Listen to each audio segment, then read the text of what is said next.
Halo Sobat Bahasa, kembali lagi di Siniar Kita dan Bahasa, Kantor Bahasa Provinsi Kepulauan Riau. Pada edisi Siniar kali ini, kita sudah bersama dengan salah satu pemenang Duta Bahasa dari Provinsi Kepulauan Riau, yaitu Kanaya Aswara Putri. Dan Kanaya ini telah mewakili Provinsi Kepulauan Riau untuk maju di ajang pemilihan Duta Bahasa tingkat nasional pada tahun 2023. Halo Kanaya. Halo Kak Joko. Assalamualaikum. Assalamualaikum. Bagaimana kabarnya? Alhamdulillah sehat, luar biasa hari ini. Mungkin sebelum kita membahas tentang Duta Bahasa nih, boleh diceritakan nggak Kanaya ini sebenarnya saat ini sedang sibuk apa sih gitu?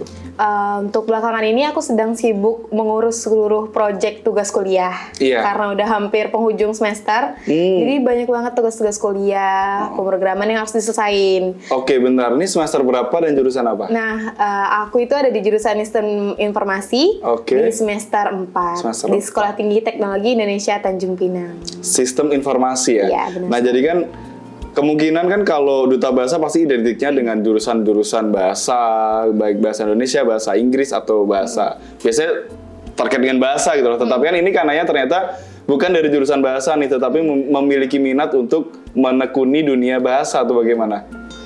Sebenarnya kalau misalnya ditanya kenapa bisa di sistem informasi atau kenapa bisa ikut Duta Bahasa itu berawal dari awal atau akhir 2022 pas pertama kali selesai atau awal semester 1 itu, aku ngerasa banget sistem informasi ini bukan jalur aku banget. Itu di luar zona nyaman aku sama sekali. Dan untuk meningkatkan, zaman sekarang lagi tren ya Kak, namanya itu value. Iya. Value, nilai dari seorang perempuan, nilai dari seorang diri itu kita sendiri yang menentukan bagaimana. Jadi karena menyadari bahwa sistem informasi ini bukan zona nyaman aku dan bukan memang keinginan aku untuk berkarir di sini, aku mencoba untuk menaikkan value dari diri aku itu di tempat-tempat lain, di ajang-ajang lain. Nah, kebetulan pada saat itu Kak Herima dan Kak Sari kalau nggak salah itu datang ke kampusku mempromosikan ada loh ajang yang memang benar-benar mencari generasi-generasi muda yang mau diasah dan diajak untuk bermitra bersama Kantor Bahasa Provinsi Kepulauan Riau. Lalu kembali ikut dari awal hingga mencapai finalnya di Aston kemarin, alhamdulillah jadi pemenang. Oke, baik. Berarti kan bisa dikatakan Kanaya ini bukan dari jurusan bahasa, tetapi memiliki minat begitu ya untuk menjadi seorang Duta Bahasa. Benar sekali. Nah, sebelum kemarin mendaftar, kira-kira bayangannya bagaimana sih ketika nanti Kanaya ikut ke Duta Bahasa, nanti apa sih yang akan didapat gitu? Bayangan pertama nih sebelum daftar waktu itu. Bayangan pertama sebenarnya aku tidak akan menyangka kalau misalnya jadi pemenang 1 nih Kak. Awalnya memang iseng mencoba keluar dari zona nyaman, membuka kunci-kunci lagi yang belum kebuka. Jadi bayangan pertama itu mungkin akan menjadi wajahnya kantor aja gitu. Mungkin kantor ada kegiatan ikut atau bersama-sama mengajak generasi muda lain, karena setahu aku kalau misalnya generasi muda itu punya caranya sendiri gitu untuk menarik minat teman-teman yang lain. Jadi beda dengan jalur-jalur formal seperti kantor bahasa atau badan pengembangan gitu. Oke, baik, berarti kan karena sudah ada gambaran gitu ya, ada ketertarikan juga tadi menekuni di bidang lain agar keluar dari zona yang mungkin dirasa sama Kanaya kurang cocok begitu ya. Berarti kan ini terjawab juga bahwa ternyata untuk menjadi seorang Duta Bahasa ini tidak harus berlatar belakang pendidikan bahasa, tetapi dari berbagai macam jurusan ataupun pekerjaan sebenarnya bisa juga untuk mendaftarkan diri sebagai Duta Bahasa. Nah, kemudian Kanaya sendiri kira-kira apa sih yang dikuasai di bidang bahasa itu? Selain bahasa Indonesia tentunya ya, apakah Kanaya juga menguasai bahasa asing, bahasa daerah, dan lain sebagainya?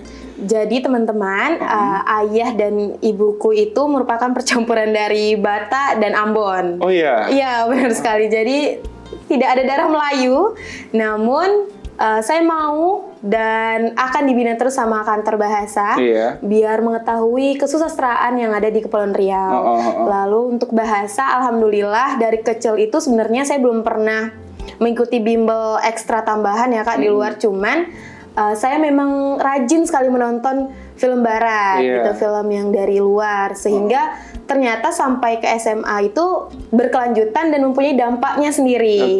Dan itu dia dampaknya mampu untuk berbicara atau berkomunikasi mengenai bahasa asing, gitu sih Kak Joko. boleh ditunjukkan nggak bukti kalau Kanaya tuh berbahasa Melayu gitu? Mungkin pantun, satu bait pantun. Oke. Ini dadakan sekali ya ini. Diingat-ingat dulu ya Kak Joko ya. Boleh. Kemarin itu untuk di Jakarta kami punya satu pantun. Elok gurinda madah berpasal, merasuk jiwa kekal di hati. Kepulauan Riau kami berasal, menjunjung tinggi bahasa dan budi. Ewa, luar biasa sekali ini Kanaya. Jadi sudah terbukti ya kalau Kanaya bukan main-main nih menjadi orang Melayunya begitu. Nah kita beranjak nih tadi kalau sempat diceritakan sama Kanaya bahwa Kanaya itu berlatar belakang bukan dari pendidikan bahasa tetapi memiliki ketertarikan untuk mengikuti ajang pemilihan duta bahasa. Nah, setelah terjun nih menjadi keluarga atau menjadi bagian dari ikatan duta bahasa, apa sih yang telah didapatkan oleh Kanaya? Apakah ekspektasi yang sebelumnya ada di diri Kanaya itu terrealisasi ketika Kanaya sudah menjadi bagiannya atau bagaimana? Jujur ya, ini bukan hiperbola atau melebay-lebaykan, tapi memang lebih dari ekspektasi saya sih Kak Joko. Yang pertama itu kalau misalnya kita udah bergabung bersama Duta Bahasa dan kantor bahasa, yang jelas ilmu kita akan bertambah. Jangkauan yang saya kenal dan dikenal itu benar-benar nyata rasanya. Mengenal A, B, C, mengenal seorang pakar, mengenal profesor, mengenal teman-teman lain yang punya generasi yang benar-benar bertalenta gitu Kak Joko. Perbedaannya, keberagamannya itu terasa sekali. Lalu teman-teman, uniknya dan sangat hebatnya di Duta Bahasa ini kekeluargaannya Kak Joko. Jadi pas awal persiapan untuk nasional, Kepulauan Riau itu kan besar ya Kak Joko, maksudnya terdiri dari 5 kabupaten dan 2 kota. Kita terpisah sama lautan. Jadi teman-teman yang berada di kota Tanjung Pinang itu sama-sama bergotong royong Kak Joko ikut menyiapkan saya dan partner saya Hendy. Jadi Hendy itu saat awal pemilihan Duta Bahasa Nasional, kami harus membuat sebuah konten untuk penayangan di media sosial. Khususnya Instagram saat itu. Jadi kami membutuhkan bantuan beberapa teman-teman dari Duta Bahasa yang memang kami tidak mengeluarkan dana sepeser pun gitu. Kami tidak bisa menjanjikan apapun untuk teman-teman. Namun teman-teman Duta Bahasa ini dengan senangnya, dengan ringan tangannya itu membantu kami, membantu saya dan Hendy, Kak Erwin juga. Kami sama-sama gotong royong untuk menyiapkan rangkaian-rangkaiannya gitu Kak Joko. Jadi untuk menjadi seorang Kanaya ya waktu itu mewakili Provinsi Kepulauan Riau, ternyata juga di balik layarnya juga banyak sekali yang membantu ya, terutama juga anggota dari Duta Bahasa itu sendiri. Benar. Baik. Kemudian pengalaman yang paling berkesan apa sih Kanaya ketika menjadi pemenang Duta Bahasa lalu menjadi bagian dari ikatan Duta Bahasa seperti itu? Yang paling berkesan menurut saya itu kalau misalnya saat ajang Dubasnas ya Kak ya. Kalau saat ajang Dubasnas itu di setiap malam setelah rangkaian formal selesai bersama Badan Pengembangan, malamnya itu kami ada persiapan untuk final. Jadi kami akan menampilkan tarian dari seluruh Indonesia. Nah di situ yang sebenarnya benar-benar menguji mental, menguji fisik, menguji semuanya Kak Joko. Karena di saat yang bersamaan di 5 hari persiapan itu, ketika telah selesai rangkaian yang padat, kami harus kembali lagi menyiapkan diri untuk latihan nari bersama teman-teman dari provinsi lain. Nah sebenarnya itu yang paling berkesan sekali karena disitulah sebenarnya terjadi interaksi antara kami Kak. Karena saat siang harinya, pagi sampai sore itu kami benar-benar fokus menjalankan kegiatan karena benar-benar dijadwalkan padat dan teratur. Kalau misalnya untuk balik ke Provinsi Kepulauan Riau, yang paling berkesan itu sebenarnya ada di acara Abdi Bahasa Kak. Di SD 4 saat itu, SD 4 di depan RRI. Itu menurut Naya paling berkesan karena persiapannya itu kan ada teman-teman yang lain juga ya Kak ya. Kami disiapkannya itu dari awal belanja kegiatannya, menyusun kegiatan apa saja, lalu kategori yang memang dicari akan pemenangnya itu seperti apa. Itu sih Kak yang paling berkesan. Jadi sebenarnya yang berkesan bagi Kanaya itu adalah interaksi ya, baik tadi interaksi sama teman-teman ketika di nasional maupun juga interaksi ketika Kanaya melaksanakan Abdi Bahasa di SD di Tanjung Pinang ya tadi. Karena saat berinteraksi itu saya bisa mengenal gitu loh Kak, bagaimana cara dia berpandangan, keberagamannya itu benar-benar terasa sekali.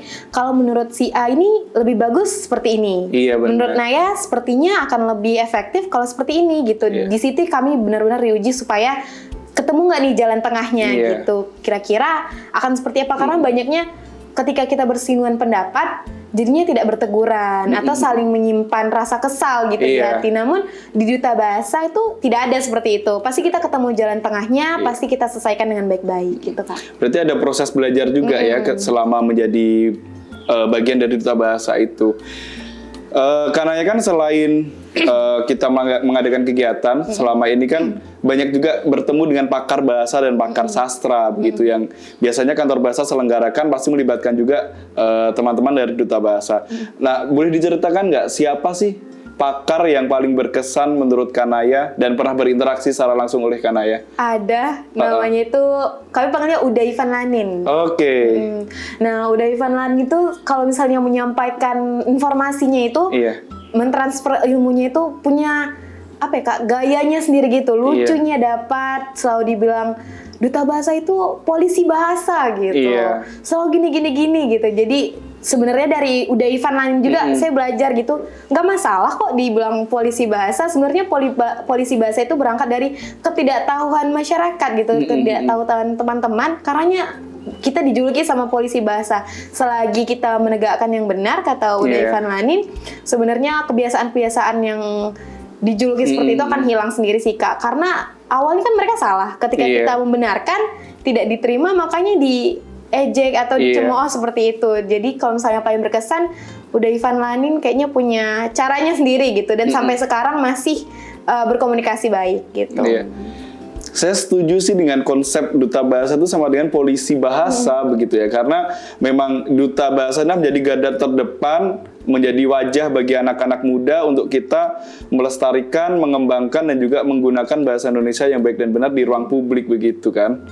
Nah ini kalau gerakan Kanaya sendiri seperti apa nih di lingkungan teman-teman seusianya Kanaya gitu, sebagai duta bahasa apa yang sudah dilakukan ketika menjabat sebagai duta bahasa itu? Sebenarnya langkah paling kecil saat menjadi duta bahasa itu Kak, meluruskan teman-teman yang biasanya menggunakan kata-kata PowerPoint, jadi salindia. Sebenarnya kecil teman-teman terlihatnya, cuman dari situ lah diberangkatkannya gitu, gerakannya itu dari situ teman-teman.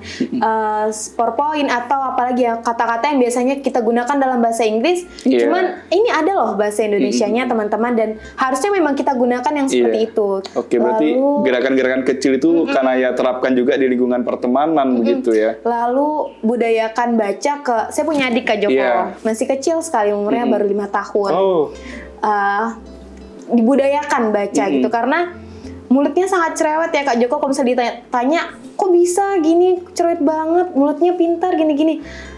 Kita biasakan aja baca, sama-sama kita baca saat tidur, saat dia senggang, ketika dia bermain, kita aktifkan semua sensornya. Dari situ sih Kak Joko, jadi keluarga lain tuh ngelihat ternyata si Aska ini kita budayakan bacanya. Jadi kalau misalnya kantor ada kegiatan buku dan bisa dibawa pulang, dia bacakan ke Aska gitu. Berarti memang jiwa kebahasaan itu juga Naya tularkan begitu ya, baik di lingkungan keluarga, lingkungan pertemanan juga tadi. Nah ini yang unik mungkin, pernah nggak sih teman-teman Kanaya itu memandang Kanaya ini sebagai ahli bahasa juga gitu. Jadi misalkan mereka mengerjakan tugas lalu minta revisi dengan Kanaya gitu. Pasti terjadi kan di kampus biasanya? Pasti. Dan lucunya Kak Joko, ketika misalnya ditanya, nanti dulu ya, nanti dibilangnya, sombong banget sih gini. Sabar, maksudnya kita antri dulu satu-satu, kita bantu nanti. Dan sebenarnya Badan Pengembangan dan Pembinaan Bahasa ada sebuah super aplikasi ya Kak. Di dalamnya itu ada salah satunya si PEBI. Nah si PEBI itu gunanya untuk melakukan pengecekan, ya kan Kak, bagaimana ada salah ketikan atau penggunaan kata yang tidak baku. Nanti di si PEBI akan dibenarkan. Nah mungkin Naya akan menyampaikan bahwa teman-teman ini belum tahu kalau ternyata sudah ada untuk mempermudah kegiatan teman-teman, untuk menambah nilai teman-teman juga. Nanti Naya jelaskan kalau ada, jadi teman-teman tidak perlu langsung berbicara ke Naya. Nah teman-teman bisa langsung ke sini gitu. Jadi lebih dikenalkan lagi kalau misalnya udah ada gitu aplikasinya. Benar. Tapi kan ya tidak masang tarif kan ya ketika ada konsultasi itu. Belum kita gunakan sebagai ajang lain. Oke. Jadi sebenarnya menarik sekali nih karena ya ternyata bukan hanya menjadi duta bahasa yang biasanya dilihat itu hanya di atas panggung begitu ya, tetapi Kanaya juga di belakang panggung juga ternyata aktif sekali mengajak teman-temannya untuk sama-sama belajar mengenai kebahasaan dan juga mempromosikan tadi ada produk-produk dari Badan Pengembangan dan Pembinaan Bahasa. Sebenarnya termasuk juga KBBI. Itu kan banyak sekali yang ternyata teman-teman tuh tidak tahu begitu. Kadang ada beberapa kata-kata itu yang lazim beredar di masyarakat, dianggapnya itu baku, tetapi ternyata tidak begitu. Nah, jadi mungkin kebiasaan untuk mengajak teman-teman rajin mengecek di KBBI itu juga perlu dilakukan begitu ya. Setuju sih Kak Joko.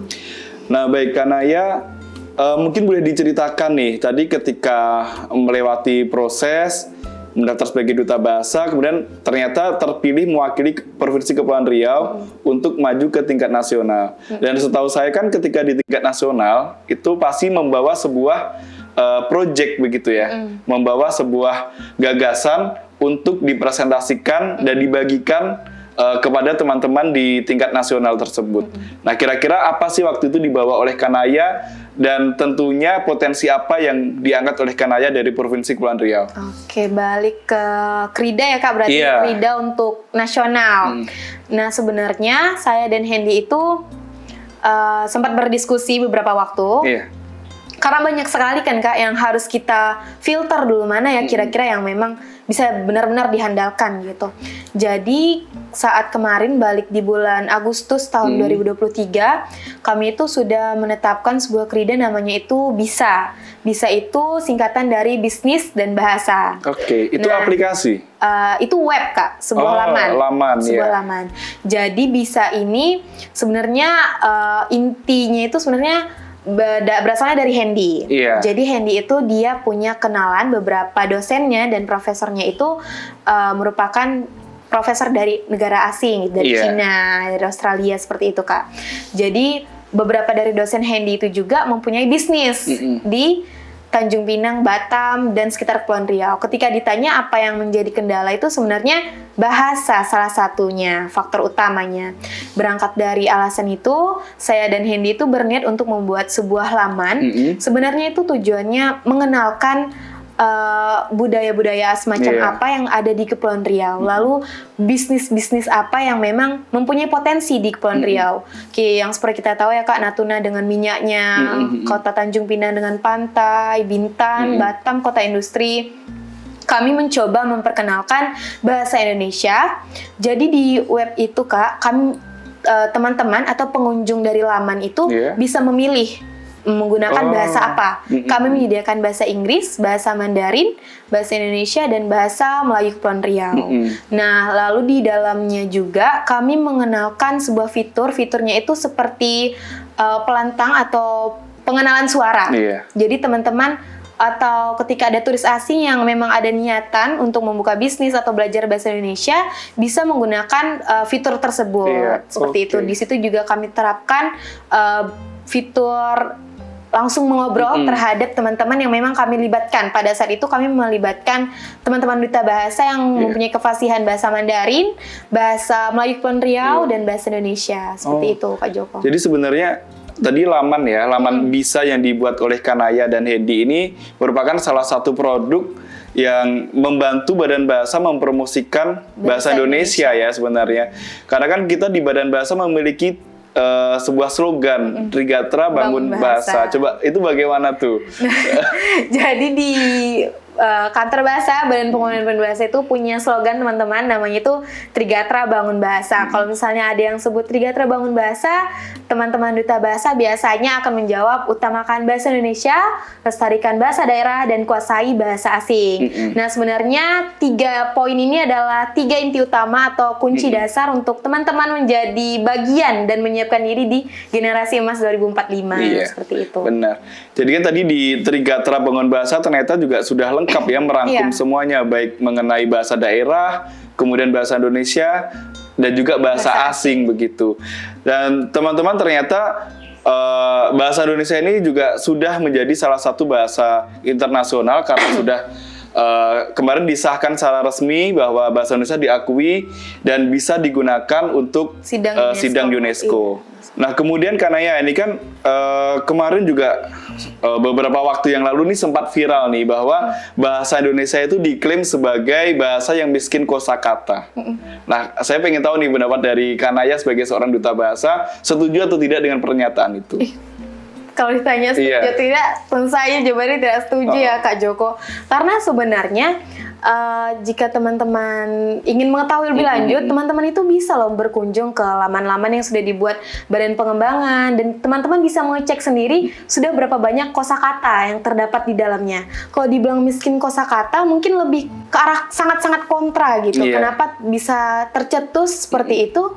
Karena mungkin rasa bangga berbahasa Indonesia itu sudah luntur. Bisa teman-teman lihat di KBBI sudah berapa yang terdaftar. Dan teman-teman sebenarnya kita juga bisa ya Kak Joko mendaftarkan kata yang berasal dari daerah kita masuk ke dalam KBBI. Nantinya akan ditelusuri lebih lanjut oleh Badan Pengembangan dan Pembinaan Bahasa. Karena sebenarnya bahasa Indonesia itu memang benar dia memiliki keberagaman kosakata gitu, terkait juga dengan sebenarnya bahasa Indonesia kan bahasa yang baru ya.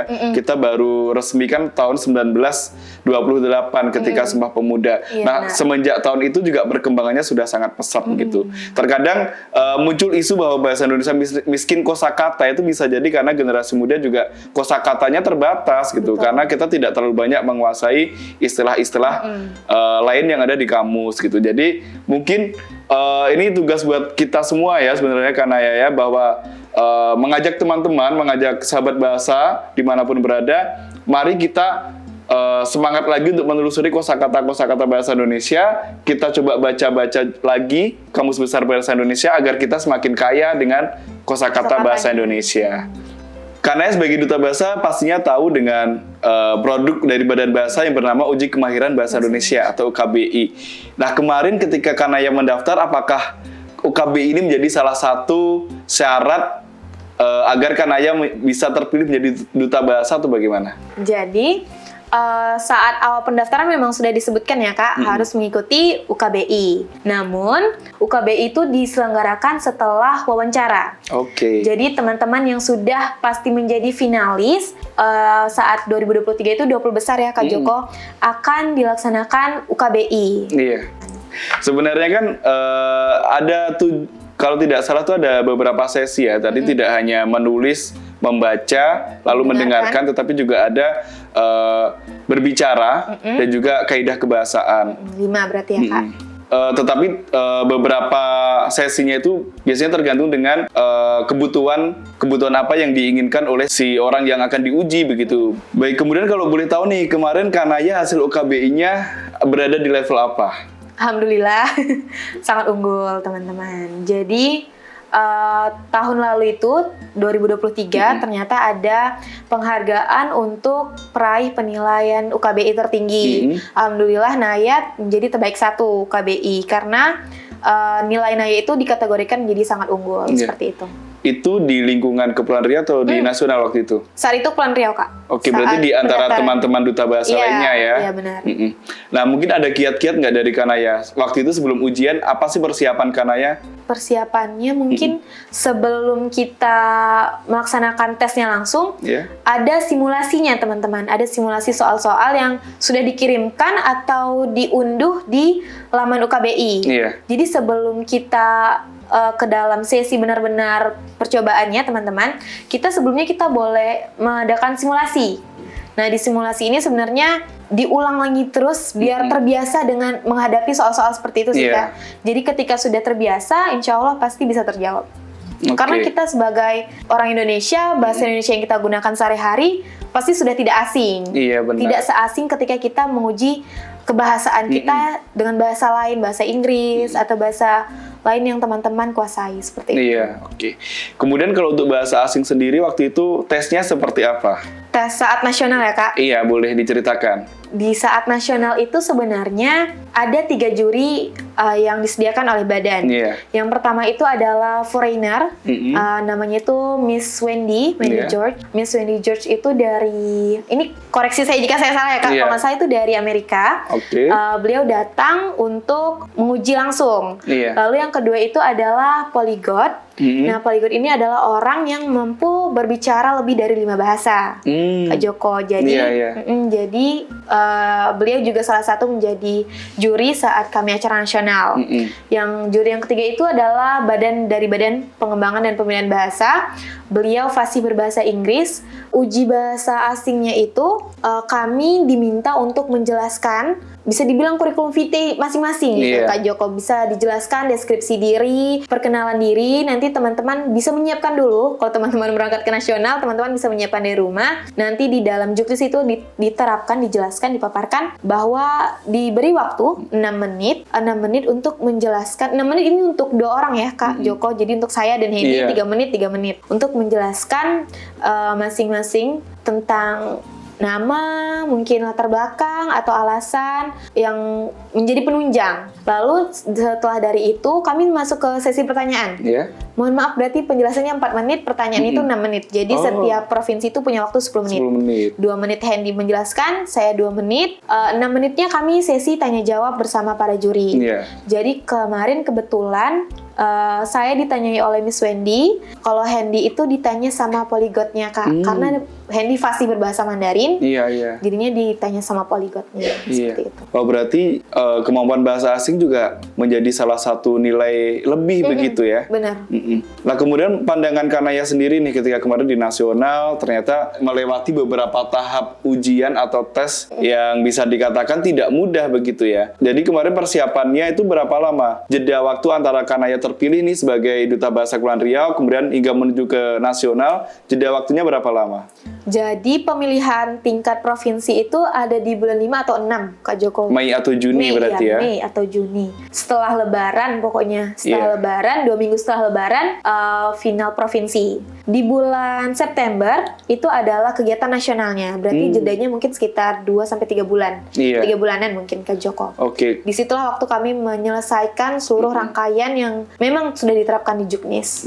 Berarti kan 2-3 bulan persiapan menuju nasional. Ini kan kalau kita bayangkan sepertinya kan sangat sulit begitu ya. Maka dari itu mungkin Kanaya kan sudah mempersiapkan diri dari jauh-jauh sebelumnya begitu. Ada nggak kendala-kendala yang mungkin saat itu bikin Kanaya cemas, membuat Kanaya panik begitu? Kendala tentu ada ya Kak Joko. Karena qadarullah Hendy itu dia pemenangnya dari Batam Kak Joko. Nah, Naya sendiri dari Tanjung Pinang. Jadi beda pulau gitu ya. Kami tentu saja terpisah nih. Ketika kami pergi, kami harus menempuh perjalanan laut setidaknya 1 jam menggunakan ferry atau menggunakan roro mungkin kurang lebih 15-30 menit. Tentu saja seperti itu ya Kak. Itu yang pertama kendalanya. Kedua, untuk menyiapkan malam minat dan bakat. Tentu saja provinsi lain mungkin karena mereka berada di satu daratan, mereka mempunyai kemudahannya sendiri ya Kak, karena faktor geografis tadi. Kalau saya dan Hendy itu kan harus mengatur lagi. Hendy, kita kira-kira ngapain ya ini Hendy? Apa nih kira-kira yang bisa ditonjolkan gitu. Di saat yang bersamaan harus juga menyiapkan rangkaian lain yang di waktu yang berdekatan gitu Kak Joko. Itu sih kendalanya, terus sempat bersinggungan pendapat yang memang harus benar-benar disiapkan kembali sama Hendy. Diselesaikan dulu satu, lalu dilanjut dengan runtutan-runtutan yang lain sesuai dengan masanya Kak, lini masanya. Dan alhamdulillahnya kantor bahasa itu turut aktif Kak untuk mengusahakan bagaimana saya dan Hendy itu punya satu kegiatan yang sama, baik itu saya yang ke Batam atau Hendy yang ke Tanjung Pinang. Jadi setidaknya kami mempunyai waktu beberapa hari, beberapa waktu untuk mendiskusikan lagi, untuk menyiapkan lagi ke nasionalnya bagaimana. Itu sih Kak. Jadi kan sahabat bahasa mungkin belum tahu ya kalau ternyata satu provinsi itu memiliki satu pasang duta bahasa. Jadi ada satu laki-laki dan satu perempuan. Dan kebetulan Kanaya ini pasangannya berada di di luar pulau begitu ya. Jadi memang interaksi antara Kanaya dengan Hendy, pasangan Kanaya, itu menjadi salah satu kendala. Tetapi pada akhirnya Kanaya dan Hendy bisa menyelesaikan itu dengan baik dan bisa kemarin menuju nasional dengan hasil yang lumayan juga sebenarnya ya. Iya. Nah, mungkin Kanaya, apa sih kesan dari Kanaya selama menjadi duta bahasa selama 1 tahun ini? Selama kurang lebih 1 tahun ya teman-teman, saya merasakan sekali bagaimana skill-skill yang tadinya saya anggap remeh ternyata memang benar-benar penting gitu. Bagaimana kita mengkomunikasikan maksud kita dengan tempat dan ruang yang baik dan benar itu ada sekali Kak Joko. Terus kesannya lagi benar-benar dirangkul gitu, benar-benar diajarkan kalau salah ditegur, lalu benar-benar dirangkul layaknya keluarga ya Kak. Kalau salah pasti kita tunjuk yang benarnya bagaimana. Diajarkan juga kemampuan-kemampuan yang lain, berani menyatakan pendapat. Itu sudah membuat kesan sendiri untuk Naya gitu. Oke. Kemudian kan juga semoga apa yang Kanaya lakukan selama 1 tahun ini tidak berhenti ketika nanti Kanaya sudah tidak lagi menjadi duta bahasa begitu. Karena setelah ini kan akan ada regenerasi dari duta bahasa itu sendiri, dan kami harap Kanaya tidak berhenti sampai di situ, tetapi di luar sana Kanaya masih terus aktif untuk menjadi polisi bahasa tadi. Siap. Baik, mungkin ada satu pesan yang bisa disampaikan oleh Kanaya kepada sahabat bahasa di luar sana. Kira-kira anak muda itu seyogyanya seperti apa sih dalam menyikapi kondisi kebahasaan saat ini? Anak muda seyogyanya harus seperti apa untuk menyikapi? Mungkin ada satu kutipan ya Kak Joko dari Insinyur Soekarno, beri aku 100 orang tua, akan kucabut Semeru dari akarnya. Beri aku 10 pemuda, maka akan kugujangkan dunia. Mungkin inilah yang harus teman-teman kembali sadari gitu teman-teman. Bahwa sebenarnya tanduk ujung tongkat bagaimana Indonesia ke depan itu ada di generasi muda Kak Joko. Saya sangat yakin generasi muda sekarang itulah penerusnya ke depannya. Jadi bagaimana kita menyikapi, bagaimana kita bangga berbahasa Indonesia, bagaimana kita selalu mengutamakan bahasa Indonesia di ruang publik, lalu bagaimana kita melestarikan budaya-budaya yang sudah ada di Indonesia itu memang perlu dan penting dan harus tetap dijalankan ke depannya Kak Joko. Di saat yang bersamaan perlu pula kita untuk menguasai bahasa asing guna untuk memperkenalkan bahasa Indonesia itu sendiri Kak Joko, memperkenalkan kekayaan-kekayaan Indonesia, kapan lagi dan siapa lagi jika bukan generasi mudanya. Bagi teman-teman mungkin pemilihan duta bahasa merupakan salah satu ajang, salah satu kesempatan teman-teman untuk memulai berkarir di dalam dunia kebahasaan, lebih peka terhadap isu-isu yang sedang terjadi di Indonesia. Dan teman-teman, sekarang sudah ada pemilihan duta bahasa, satu saran saya, coba saja terlebih dahulu, ikuti saja terlebih dahulu. Kedepannya pasti jika sudah ada niat, insya Allah dimudahkan. Seperti itu sih Kak Joko. Baik, mungkin sebagai penutup dari saya, tadi melanjutkan kutipan dari Kanaya, kalau Insinyur Soekarno mengatakan bahwa beri aku 100 orang tua, maka akan aku cabut Semeru dari akarnya. Tapi beri aku 10 orang pemuda, akan aku guncang dunia. Dan harapan kami para duta bahasa ini adalah menjadi 10 orang yang bisa mengguncang dunia itu tadi. Kami mengucapkan terima kasih atas kesediaan dari Kanaya yang sudah hadir di Siniar Kita dan Bahasa, Kantor Bahasa Provinsi Kepulauan Riau. Dan kepada sahabat bahasa semua, barangkali ingin menghubungi Kanaya secara langsung, bisa dihubungi melalui apa? Bisa teman-teman hubungi melalui DM Instagram. Teman-teman bisa DM atau follow, ikuti dulu di Kanaya Aswara. Kanaya Aswara. Tentunya Kanaya juga aktif menyuarakan isu kebahasaan melalui media sosialnya begitu ya. Oke, sahabat bahasa, saya Bro Joko Purnomo dari Kantor Bahasa Provinsi Kepulauan Riau mengucapkan terima kasih. Sampai jumpa di Siniar Kita dan Bahasa pada episode berikutnya. Salam literasi. Siniar ini diproduksi oleh Kantor Bahasa Provinsi Kepulauan Riau.